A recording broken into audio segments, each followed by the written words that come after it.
All right, let's dive right into a book that has totally flipped the script on how millions of people think about money, Rich Dad, Poor Dad. The big idea here is that it challenges pretty much all the financial advice most of us grew up with, and it all kicks off with a really simple story. So, the author, Robert Kiyosaki, he tells his story through the eyes of his two dads. There was his actual father, the poor dad, who was super educated, a PhD, but he passed away with a pile of unpaid bills.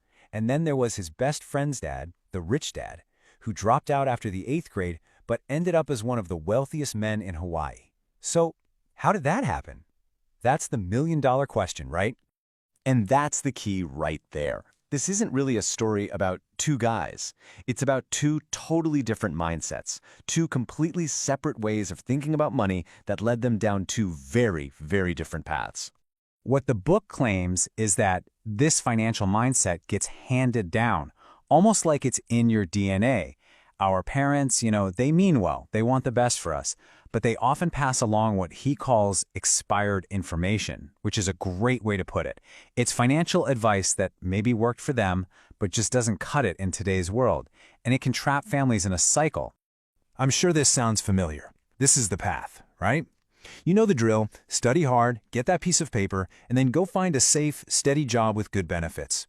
That's the poor dad mindset, where job security is everything. So how do you break out of that cycle?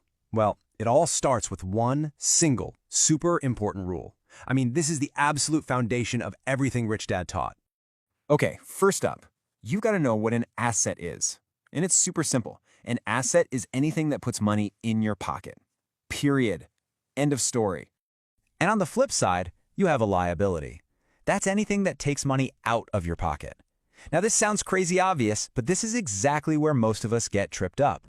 So let's break this down with some real examples. Assets, things like stocks, rental properties, a business, they generate income for you.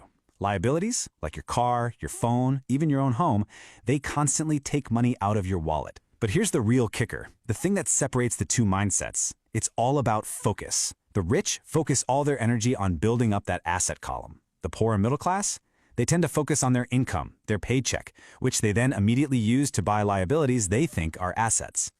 Okay, so once you get that difference, it leads to this huge shift in how you see the world. You stop just working for your money, and you start making your money work for you. I absolutely love this analogy. Just think about it like this. Every single dollar you have is like a tiny little employee. And your goal isn't just to work harder yourself, it's to get those little dollar employees working for you 24/7, making more dollar employees. That right there is the investor mindset. And this is such a perfect way to see the difference in action.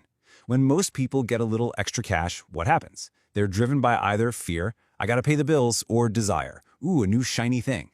They go out and buy the big screen TV. A person with a rich mindset, though, is guided by knowledge. They buy stock in the company that makes the TV. See the difference? One person bought a liability, the other bought an asset that creates more money. The wealthy also get something most of us don't, how the game of taxes is played. See, most employees earn money, then they get taxed on it, and then they get to spend what's left. The rich often use legal setups, like a corporation. So the corporation earns the money, it spends money on all its expenses, and then it gets taxed on whatever is left over. It's a total reversal of the cash flow. And believe me, it makes a huge difference. All right, so this brings us to another idea that kind of goes against everything we're taught. Especially when you're just starting out, the goal of your job shouldn't just be about the paycheck. It should be about the skills you're picking up along the way. So Kiyosaki tells this great story about meeting a journalist. She was a phenomenal writer and dreamed of being a best-selling author. He told her, "Look, you're an amazing writer, but you need to learn how to sell." And she was genuinely offended. She said, "I have a master's degree. Why would I lower myself to be a salesperson?"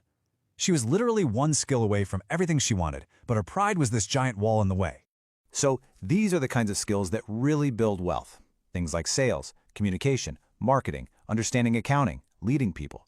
You don't have to be a master of all of them, but you need to get how they work together to build a system. You know, school drills into us that we have to specialize, become an expert in one tiny thing. But Rich Dad's advice, it was the total opposite.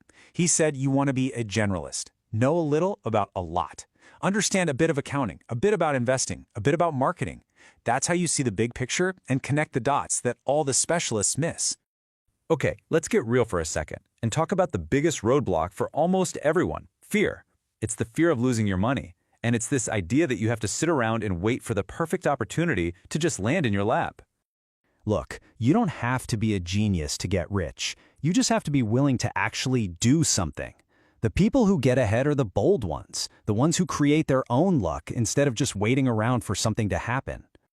And failure? Let's reframe that. I mean, think about how a baby learns to walk. They fall down a lot, but they don't just give up and decide walking isn't for them.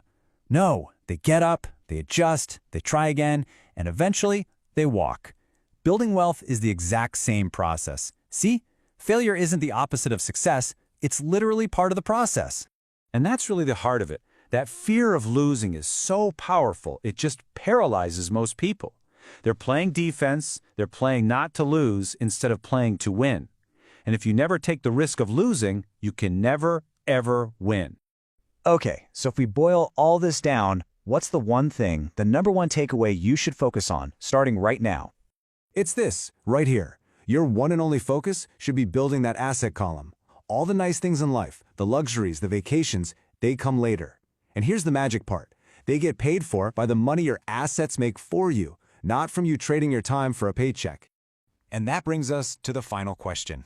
Because this isn't just some interesting idea to think about. It's about taking action. So the real question this all leaves you with is this. What asset are you going to focus on building first?